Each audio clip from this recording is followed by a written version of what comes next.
யாழ் பரணி கரம்பைக்குறிச்சி ஆழ்வார்மடம் வீதியின் புனரமைப்பில் முறைகேடு இடம்பெற்றுள்ளதோடு தரமற்றதாக வீதி அமைக்கப்பட்டு வருவதாக தெரிவித்து பிரதேச மக்கள் இன்று தமது எதிர்ப்பை வெளிப்படுத்தினர். கரம்பைக்குறிச்சி ஆழ்வார்மடம் வீதியின் புனரமைப்பு 3.5 மில்லியன் ரூபாய் செலவில் சில நாட்களாக இடம்பெற்று வருகிறது.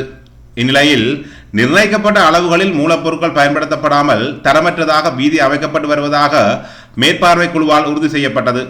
அதனையடுத்து சாவகச்சேரி பிரதேச சபையின் கவனத்திற்கு விடயம் கொண்டு வரப்பட்டது. இருந்தபோதிலும் சாவகச்சேரி பிரதேச சபை தவிசாளர் மற்றும் வட்டார உறுப்பினர்களின் பதில்கள் திருப்தி அளிக்கவில்லை என பிரதேச மக்கள் தெரிவிக்கின்றனர். அதனைத் தொடர்ந்து இன்று பிற்பகலில் ஒன்று கூடிய பிரதேச மக்கள் தமது எதிர்ப்பை வெளிப்படுத்தினர். இந்த ரோடு போடப்பட்டு கொண்டிருந்தது. இந்த ரோட்டில் என்ன நடக்கிறேன்னு சொன்னால் உண்மையில் இரவு நேரம் 2 மணி 1:30 மணிக்கு அப்படி வருவார்கள். இரவு நேரமாக வேலை செய்வார்கள். சரி, முதலாவது பிரச்சனை. நாங்கள் பல நாட்களாக இதில் பார்த்து கொண்டு போகிறோம். 4-5 நாட்கள் நடைபெற்ற வேலையிலும் ஒவ்வொரு நாளும் பின்னர் தான் நடக்கிறது. இப்போ நாங்கள் அது கூட இரசல்புரா சொன்ன போதும் அவர்கள் அதை கேட்கவில்லை. ஆனால் அவர் தொடர்ந்து செய்து கொண்டு வந்தார். 2வது பிரச்சனை, எங்களுக்கு இந்த தார் என்னென்னு சொன்னால் உண்மையில் 7 பேரல் 6 பேரல் தார் இருந்தது. அதில் 4 பேரல் குறியாக இருந்தது. 2 பேரல் முழுசையாக இருந்தது. இந்த 4 பேரல் குறையாக இருக்கிறது என்பது மிக எங்களுக்கு பெரிய அதிர்ச்சியாக இருந்தது. ஏனென்றால் 1 பேரல் குறையாக இருக்கலாம், 2 பேரை குறையாக இருக்கலாம், 4 பேரை குறையாக இருக்கிறது என்பது மிகப்பெரிய அதிர்ச்சி. இரண்டாவது, எங்களுக்கு போதுமான அளவுக்கு இது பார்க்க காண்பதற்கு முன்னரே மக்கள் விசனம் தெரிவித்தார்கள். எங்கள் இந்த புளிச்ச தோசையில் கண் விழுந்த மாதிரி ரோட்டு இருக்கிறது, அது எப்படி இருக்குது எப்படி செய்யணும்னு சொன்னார். அவர் எங்களுக்கு அதுவரையும் உண்மையிலே சம்பந்த தொழில்நுட்பங்கள் தெரியாத காரணத்தினால நாங்கள் இதை அடையாளப்படுத்த முடியாது இருந்தது. அவை அன்றைய தினம் நாங்கள் இதை போய் பார்த்தபோது எங்களுக்கு மிகப்பெரிய அதிர்ச்சி காத்திருந்தது. ஆனால் இந்த தார் 12.25 தார் பெற ஊற்றப்பட வேண்டும் சொல்றார். அப்போ எங்களுக்கு மிகப்பெரிய அவதியாக இருந்தது. ஏன் இவ்வாறு 4 பேர் குறையாக இருந்ததுன்னு சொன்னார். அப்போது ஒரு விளக்கம் சொல்லப்பட்டது. தவிசாளர் போது அந்த விளக்கத்தை பார்த்திருந்தார். அந்த சம்பவத்தில் அவர் சொன்னார், இது நாங்கள் வேறு இடத்திலிருந்து தாரை கொண்டு வந்தாங்க, வேறு இடத்திலிருந்து தார் குறையாக 2 காணாவது கொண்டு வந்தாங்க, அந்த குறை தான் இருந்தேன். அப்போது நான் அப்போ கேட்டேன். அவர் சொன்னார், நான் ஒவ்வொரு ரோட்டும் செய்கிற போது தார் காணா இருக்கேன். நான் அவர் தவிசாளரை பார்த்து கேட்கிறேன், உங்களை டெக்னாலஜி 30 மீட்டருக்கு 1 பேர் கூட தெரியா இருக்கிறார்களா? அப்போ என்ன செய்கிறார்கள்? ஏன் அவர் செய்ய இல்லை? அவர் ஒவ்வொரு ரோட்லையும் சொல்கிறார் தானே காணா இருக்குன்னு சொல்கிறார். அதை தவறாக கேட்டுக்கொண்டிருக்கிறார். எனக்கு அது பெரிய அதிர்ச்சியாக இருந்தது. ஏன் அப்படி கேட்டுக்கொண்டிருக்கிறார் அதுக்குரிய விளக்கம் சொல்லல. சரி, எங்களுக்கு அது ஒரு பெரிய பிரச்சனை இருந்தது. அது பற்றி எங்களுக்கு மேலதிக நடவடிக்கை எடுத்து அது பற்றிய சரியான நடவடிக்கை உரிய அதிகாரிகள் எடுக்கப்பட வேண்டும். 3வது பிரச்சனை, நாங்கள் அன்றைய தினம் இந்த ரோட்டு போடுற இந்த கரை போடப்படுற போது என்ன நடைபெற்று சொன்னால் உண்மையிலே இதனுடைய எஸ்டிமேட் 5,15,000 ரூபாய் இருக்கிறது. இதனுடைய ஒதுக்கப்பட்ட 5,15,000 கான்கிரீட் மட்டும் 5,15,000. அப்போது என்ன செய்யப்பட்டால் முதல்ல போடப்பட்டது என்னென்னு சொன்னால், முதல்ல போடப்பட்டது இவர்கள் கிராமத்தவர்கள் கதைக்கிறதுக்கு முன்னாடி போடப்பட்டது 3/4 அடி அகலமும் 3/4 அடி 2 இஞ்சியும் 4 இஞ்சியும், அதாவது 4 இஞ்சி உள்புறவும் வெளிப்புறம் 2 இஞ்சி தான் இருந்தது. பேருந்து பல முரண்பாடுக்கு பிறகு கொஞ்சம் மாற்றப்பட்டது. அதுக்கு பிறகு தவிசாளர் பிரச்சனை வந்தது. அப்போது நாங்கள் அவரை கேட்டோம், நீங்கள் இந்த சந்தர்ப்பத்தில் எங்களுக்கு குழப்பமாக இருக்கிறது, நீங்கள் உங்களுடைய எஸ்டிமேட்டை காட்டுங்கள். அவர் ஒன்றுமே இல்லை. ஒரு தவிசாளர் இந்த இடத்துல வர்ற போது தனக்கு எஸ்டிமேட் மக்களுக்கு குழப்பத்தை தீர்க்க முடியாத தவிசாளர் இருந்தால் இன்னொரு சபை நடத்துறது. இது இந்திய அரசாங்கம் ஊழல் இல்லாத அரசாங்கம் இருக்க வேண்டும். எங்களுக்கு மிக நேர்த்தியான விடியம் என்னன்னு சொன்னால், எந்த பிள்ளையும் ஜனாதிபதி புல விட்டால் நாங்கள் திருப்பி கேட்போம், ஒரு அமைச்சர் புல விட்டாலும் கேட்போம். எங்களை யாரும் ஒன்றும் செய்ய முடியாது. சட்டம் எங்களுக்கு சமன், எங்களை சட்டம் காப்பாற்றும். நாங்கள் யாருக்கும் பயப்பட வேண்டிய தேவையில்லை. இதுவரை காலமும் ரோட்டில் நடக்கிற பிரச்சனை நடக்கிறது. ஆனால் மக்கள் முகத்துக்கு முன்னால் கதைக்கிறதுல முதுகுக்கு பின்னாலும் கதைப்பார்கள், கதைச்சு விட்டு முடிச்சு விடுவார். ஆனால் இப்பொழுது பல சந்தர்ப்பம் கிடைச்சிருக்கிறது. ஆகவே நாங்கள் நாட்டில் ஊழல் இல்லாமல் ஒழிப்பதற்கு சதகால மக்களும் அதில் மிகவும் உறுதியாக இருக்க வேண்டும். நாங்களாம் ஊழல் ஒழிப்பதற்கு பக்கத்தில் இருக்க வேண்டும். அவை பிழை செய்ய தவறு செய்ய நாங்கள் பார்த்து கொண்டிருக்க முடியாது. அவை இதை அரசியல் சாயம் பூசுவதாக இருக்கிறார். இந்த பிரதேசம் தமிழ் தேச கூட்டமைப்பினுடைய கோட்டையாக இருக்கிறது. இதில் மாற்று கருத்து இடம் இல்லை. இதில் இருக்கிற மக்கள் அத்தனை பேரும் தமிழ் தேசம் தான் போட்டவர்கள்.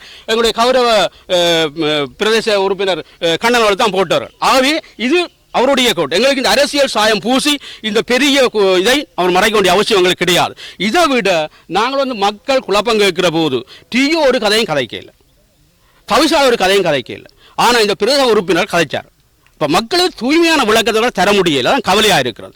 அவர் உண்மையை சொல்லி பிரச்சனை தீர்ந்தால் இவ்வளோ மக்களும் வந்திருக்க மாட்டார்கள், இந்த பிரச்சனை மீதியும் வந்திருக்க மாட்டாது. நாங்கள் மீடியா சந்திப்பை செய்ய வேண்டிய அவசியம் இல்லை. அவரெல்லாம் இந்த மீடியாவில் அவசரப்பட்டு மீடியா சந்திப்பு முதல் செய்தது. நாங்கள் செய்கிற நோக்கமே எங்களுக்கு இருக்கல. ஏனென்றால் எங்களுடைய விளக்கத்தை பற்றி சொல்ல வேண்டும். நான் இதை திருப்பவும் சொல்கிறேன். என்ன சொன்னால் எங்களுடைய பிரேயத்தில் தொடர்ந்து அவர் செய்யப்பட வேண்டும்.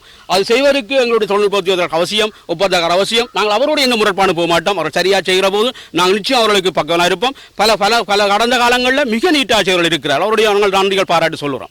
ஆகவே நாங்கள் சொல்லுவார நாளைக்கு இந்த இடத்துல போனால் பிரச்சனை வரும், நாங்கள் காசு ஒதுக்க இல்லாது, அங்கே வேலை செய்ய முடியாது, அங்கே செய்ய விட மாட்டார், அங்கே எல்லாம் பிரச்சனை என்று சொன்னார்.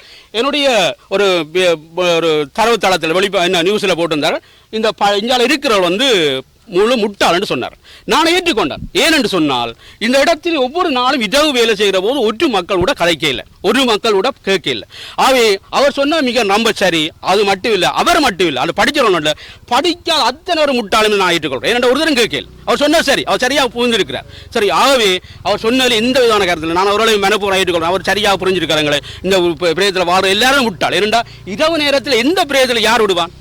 ஒரு நாளே செய்யலாம், பரவாயில்ல, 2 நாள் செய்யலாம், பரவாயில்ல. நாள் முழுக்க அண்டு கூட 25 பேக்கெட் சீமெண்டோட வந்து நிற்கிறார்கள். கிட்டத்தட்ட நான் நினைக்கிறேன் மேல்வாங்க 3 மணி.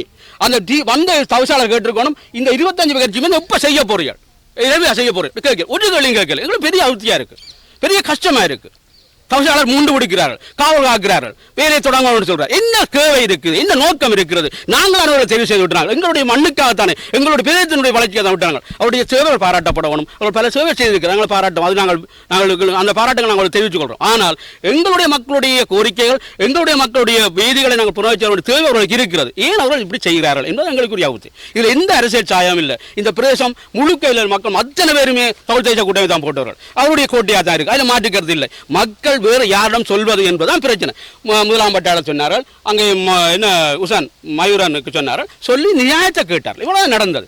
இதுக்கு மேலாக ஒரு பெரிய மிகப்பெரிய அரசியலை பூசி அரசியல் களங்கத்தை ஏற்படுத்தி மக்களுடைய உண்மையான திட்டத்துக்கு கொடுக்கப்பட்டு இருக்கிறவர்களை படித்தவர்களை முட்டாளாக்கி இப்படி செய்கின்றதை நினைச்சு நாங்கள் வேதனையும் மன வருத்தம் அடைகிறோம். சரியோ?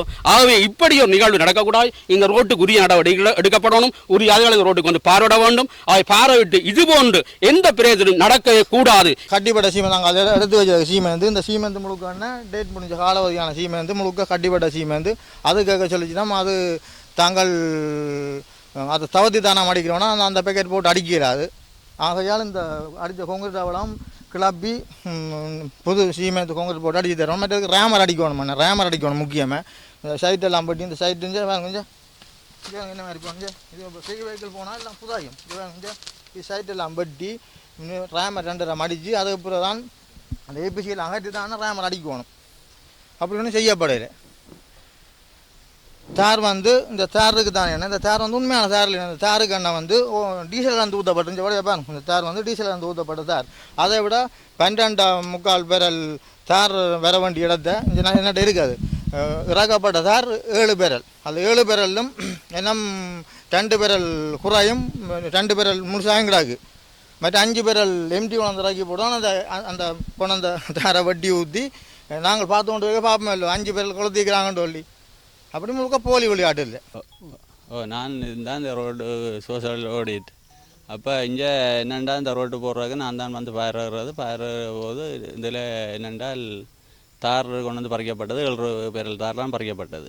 அப்போ பறிக்கப்பட்டு ஊற்றுப்பட்டு இருந்தால் இப்போ ஊற்றுப்பட்டு முடியும் 20 குறைப்பேரல் 4 நான் கேட்டேன். 4 பேரல் குறையாக தெரியலன்னா அது 2வது செகண்ட் கோட்டுக்கு போகணும்னு சொல்லிச்சினேன்.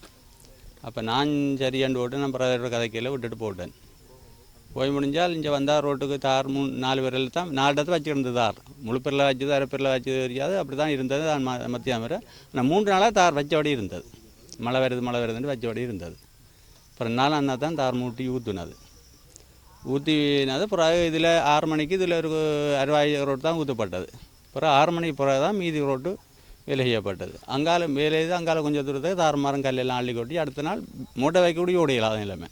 இப்போ வர நாங்கள் என்ன செய்கிறதுன்னு சொல்லி தட்டி கட்டி விட்டு தான் அதில் ஓட வலிக்கிட்டாங்க மூட்டை சைக்கிள். அப்படி இல்லைலாம் அங்கே குளத்தாடி பகுதி இருந்தது. 4 பேரல் தாராக இருந்ததுன்னு சொன்னீங்க. இந்த வீதியை புனரமைப்பதற்கு எத்தனை பேரல் தார்கள் தேவை? வீதியை 12 பேரல் தாரண்டு அவை இந்த மேலே இருக்கான். 4 பேரல் தாரெலாம் மூட்டப்பட்டிருந்தது இந்த வீதியில். அப்போ மீதி தார் எங்கேன்னு கேட்டால் இப்போ அண்டுக்கு சொல்லணும் 12 பேர் தார் இது ஒதுக்கப்பட்டாண்டு டிஓ சொல்கிறார். 12 பேர் தாண்டா 7 பேர் தாரெலாம் பறிக்கப்பட்டது, மீதி தார் அங்கே. அப்போ எங்களுக்கு இந்த தார் ஒழுங்காக திருப்பி இதுக்கெல்லாம் ஊற்றி சரியான முறையில் செய்து போட்டு இந்த கான்க்ரீட்டை பரவ போடணும். மற்ற கான்க்ரீட்டு கொண்டு வந்த சீமெந்து முழு கட்டிப்பட்ட சீமெந்து. இப்போ இவ்வளோ சீமெந்து அள்ளியில் போட்டுட்டு என்னென்னா நாங்கள் சரியாக போய் செய்கிறோம்னு சொல்லி கொண்டு இருக்கணும். அப்போ இதுக்கு என்ன செய்யலாம்? ஒழுங்கான முறையில் இந்த ரோட்டை புனரமைப்பு செய்து தரோன்னு தான் நான் கேட்குறோம். இந்த தரப்பட்ட எஸ்டிமேட்டின் படி, போடப்பட்ட எஸ்டிமேட்டின் படி சரியான முறையில் இதை புனரமைப்பு செய்து தர மாதிரி தான் நான் கேட்குறோம்.